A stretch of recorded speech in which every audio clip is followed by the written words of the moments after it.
এটা হচ্ছে গিলাবাড়ি ফেরসাডাঙ্গি ব্রিজ। এই যে ব্রিজের হচ্ছে পাশে এটা নতুন একটা স্থাপনা তৈরি হচ্ছে। এখানে সম্ভবত পার্ক হওয়ার কথা, জানি না সঠিক, তবে যাই হোক না কেন খুব সুন্দরভাবে জায়গাটা তৈরি করতেছে। ভিতরে প্রবেশ নিষেধ করে দিয়েছে বর্তমানে, কিন্তু জায়গাটা খুব সুন্দরভাবে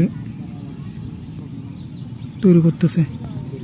এই যে এই পাশে অলরেডি মনে করেন যে ভিত্তির কাজ হয়ে গেছে। আবার এই যে নদীর পশ্চিম সাইডেও এপাশে হচ্ছে ওই পার্কেরই একটা অংশ আর কি। মনে করেন যে মাঝখান দিয়ে হয়তো বা পারাপারের জন্য ব্রিজ হইতে পারে, ছোট ব্রিজ। নদীর পানি বর্তমানে অনেক বেশি।